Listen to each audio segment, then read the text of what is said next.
আজকে আসছি সিলেটের শাহজালাল দরগাতে। এখানে একটা বিষয় আপনাদের আজকে আসলে দেখাবো, যে বিষয়টা সবাই জানেন, কিন্তু একটা বিষয় হয়তো জানেন না, যে এখানে মানুষকে বিভিন্নভাবে এখানে ধোঁকা দেওয়া হয় বিভিন্ন বিষয় নিয়ে। যারা তাদের অনেক মনোবাসনা পূর্ণর জন্য এখানে আসেন, এই বাসনা নিয়ে আসেন, মনোবাসনা নিয়ে, এবং তাদের এই মনোবাসনাগুলো আসলে এইখানে পূর্ণ হবার নয়। তারপরেও এখানে যে বিষয়গুলো মানুষের মধ্যে ভ্রান্ত ধারণা তৈরি করেছে, কিছু অলৌকিক বিষয়ের কথা বলা হয়, সেগুলো আসলে ঠিক না। এইখানে আমি আজকে আপনাদের এগুলো দেখাচ্ছি। এখানে ধরেন যে এই যে একটা ধরেন যে এই যে কূপটি আপনারা দেখছেন, এই কূপটি কিন্তু আগে এখানে ছিল না, এবং এই কূপটা পরে নতুন করে তৈরি করা হয়েছে। কিন্তু এইখানে এই যে কূপটা, যেটাতে বলা হয় যে শাহজালালে ব্যবহৃত পানি সেইখানে জমা হয়, সোনার কই মাগুর বলা হয়, এটা মূলত এই কূপটা ছিল না। এই কূপটা ছিল, এই যে দেখছেন যে গেটটা, একদম নারী ঢুকছেন, এর নিচে একটা ছোট কূপ ছিল। এটা মানুষের তৈরি করা জিনিস, সেই কূপেই ছিল এটা। কিন্তু ওইটাকে এইখানে এনে নতুন করে তৈরি করে বলা হচ্ছে যে এইটাতে স্বর্ণের কই মাগুর থাকে, এবং সেটা যারা দেখবেন তাদের ভাগ্য বদলে যাবে। এই যে নানা ভ্রান্ত ধারণা মানুষকে দেওয়া হয়। আসলে বিষয়গুলো হচ্ছে, আপনারা যদি একটু চিন্তা করেন যে এই বিষয়গুলো আসলে এইরকম, এই বিষয়গুলো ঠিক না। এগুলো হচ্ছে মানুষকে ভ্রান্ত ধারণা তৈরি করে মানুষের মধ্যে ধোঁকা দেওয়ার চেষ্টা করা হয়, সেটাই আমরা জানি। এবং এইখানে দেখেন, এই যে আপনারা দেখছেন দুইটা পানির নালা দেখা যাচ্ছে, এইগুলা দিয়ে পানি আসে, এবং এই যে গোটা কাচের কাচ দিয়ে ঢাকা, এখান থেকে এই পানিটা এখানে আসে। বলা হচ্ছে যে এই কূপটা নাকি শাহজালালের ব্যবহৃত কূপ, এবং সেই কূপের পানি এই নালা দিয়ে আসে। এবং এইরকমই এখানে একটা সাইনবোর্ড ঝুলিয়ে দেওয়া হয়েছে, আমি আপনাকে দেখাচ্ছি। এখানে লেখা আছে হযরত শাহজালাল রহমতুল্লাহ আলাইহির ব্যবহৃত কূপের পানি, নিচের হাউসে মাছ দেখুন। বিষয়টা এখানে বলা হচ্ছে এরকম করে।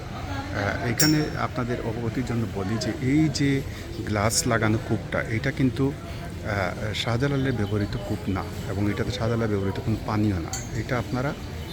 এইটা হচ্ছে নতুন করে তৈরি করা একটা কূপ, এবং এই কূপের নিচে একটা মোটর লাগানো আছে। এই মোটরের মাধ্যমে এই পানিটা এখানে এনে জমা করা হয়।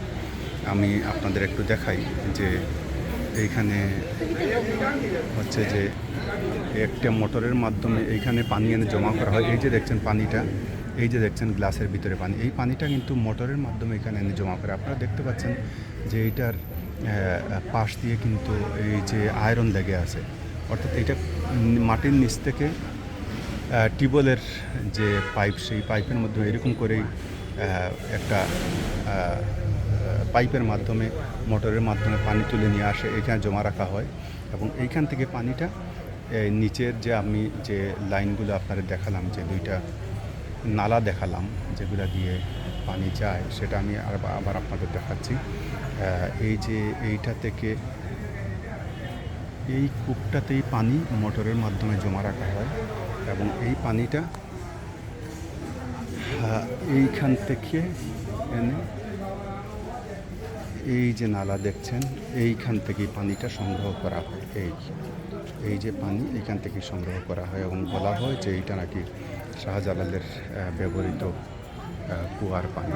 বিষয়টি হচ্ছে সম্পূর্ণ ভুল ধারণা, এটা ভ্রান্ত ধারণা মানুষের মধ্যে তৈরি করে মানুষের কেউ ফায়দা হাসিলের চেষ্টা করে। সুতরাং আপনারা এখানে যারা আসবেন, তারা এই বিষয়ে আপনাদের যেটা বলছিলাম, যে এই যে কূপটা দেখছেন, এইটাই কিন্তু পুরাতন কূপ। এইখানে আগে বলা হতো যে সোনার কই মাগুর আছে, এবং মানুষ আসলে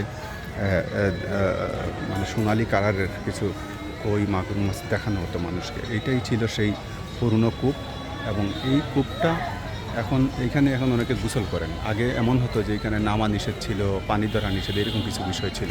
এবং এই কূপটাতে এখন মানুষ অনেকে গোসল করেন। এইদিকে একটা ঘাট তৈরি করা হয়েছে, আমি দেখাচ্ছি। এই যে ঘাটটা, এই যে ঘাট দেখছেন, এই ঘাট দিয়ে এখানে মানুষ গোসল করেন। এবং এইটাকে এখন নতুন করে নির্মাণ করে, এই যেটা একটু আগে দেখিয়েছি আপনাদের, নতুন করে নির্মাণ করে এই যে এখানে নেওয়া হয়েছে। একটু আগে যেটা দেখালাম, সুতরাং এখন ওইখানে নিয়ে বলা হচ্ছে যে এটা রাজালারের ব্যবহৃত পানি এখানে সোনার তৈরি করে, এটা হচ্ছে এই কর্তৃপক্ষের তৈরি করা। সুতরাং এর থেকে আপনারা এখানে আসলে যথাসম্ভব সাবধান থাকবেন, এটাই হচ্ছে প্রত্যাশা।